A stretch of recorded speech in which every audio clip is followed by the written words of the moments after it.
Looking for these?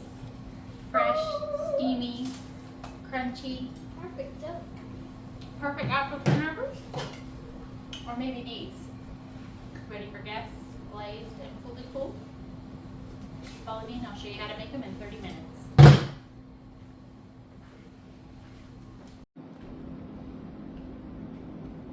Alright, so we're going to start with about 4.5 to 5 cups of finely diced apples. I've already coated them in lime juice. You can use lime or lemon.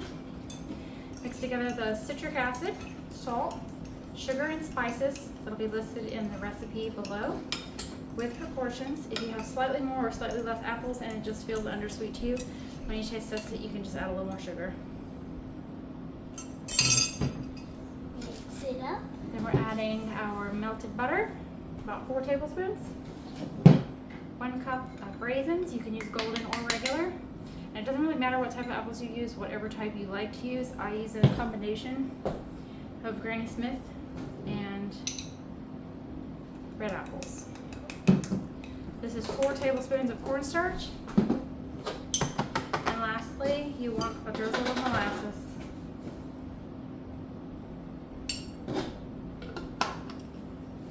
And then you stir it up. Mixing, mixing, mixing. It's time to mix. Time to mix it. And it's up. Alright, and that's a wrap. So it does not need to be perfect. It's going to look something like this, and you're going to continue to mix it as it microwaves. I specifically do mine in a glass bowl just so that I can microwave it, because we want it to be cooked and the filling to be set before it goes in our puff pastries.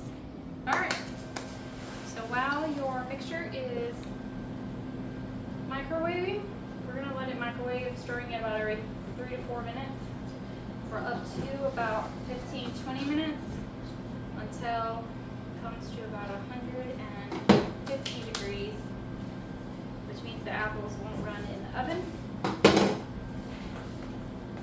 And on a lightly floured surface, we are going to chop each of these 2 pastry sheets into 4 pieces, making a total of 8 puff pastries. Alright, so while that's in the microwave,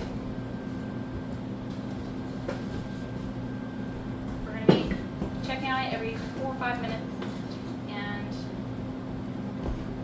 waiting for it to reach about 150, 160 degrees, which means that the apples won't leak and make a wet, messy pastry. And while that is cooking, we're just rolling these out.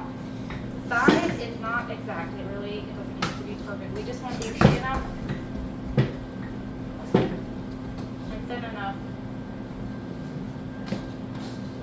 to hold about 4 tablespoons worth of apple filling without making a mess, and we're aiming for a roughly rectangular shape. I like to stretch it with my fingers because they tend to be a little wonky when you just roll them. And we set them aside one at a time. These are surprisingly difficult to get into rectangles, but the good news is they do not have to look perfect going in, which looks amazing coming out. Do you like us? Put it in the comments. Oh my goodness.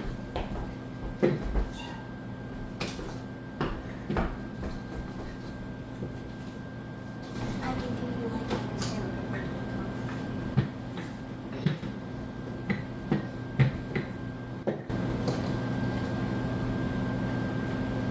And these always got bush on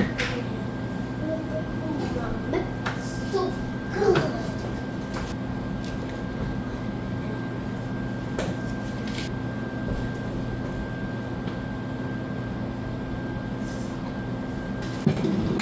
Alright, apples are still cooking and we want a nice egg wash.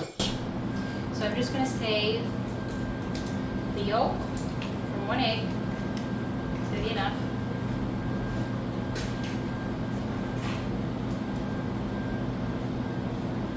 Just a splash of milk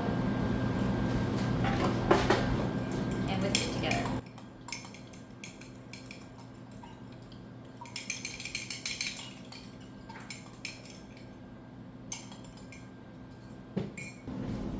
Apples are now at an internal temperature of 155. The filling has thickened. The juices in the apples have mixed with the sugar. It is not going to make a soupy, sticky mess. It's going to be absolutely perfect. Now leave that puff pastry nice and crispy. We are going to go ahead with our cookie sheet with our paper liner. Place down 1 puff pastry.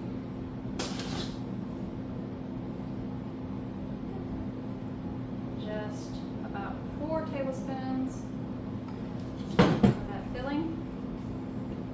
And we're going to pull one corner over to the other, making a nice triangle. We're going to spread out the filling in the middle just a little bit. And we're just going to tuck and crimp.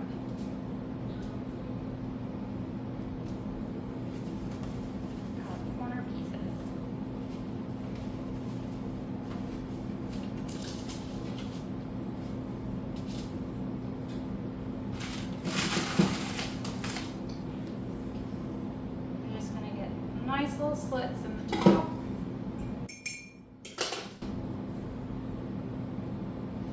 Go ahead and coat that in egg wash.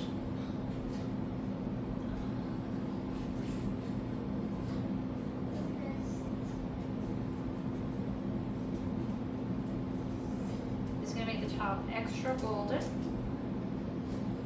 and super crunchy.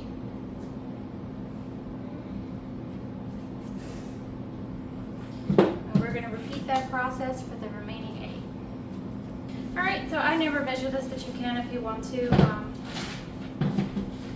about 1.5 cups of powdered sugar, a sprinkle of salt,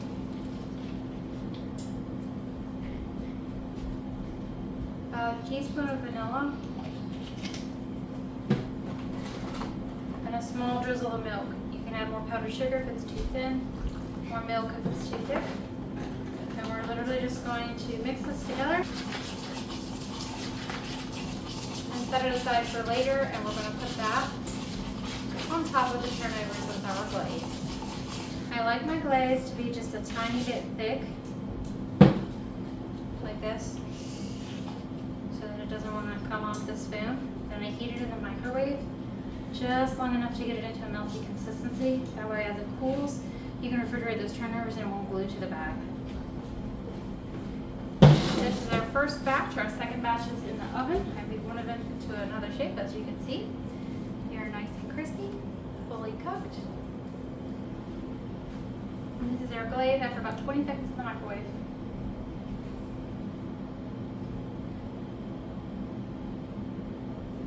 Just about 1 spoonful on top, and I just kind of smear it around. You can always put this in a piping bag if you want to do crisscross drizzles. Usually don't bother. Those cool.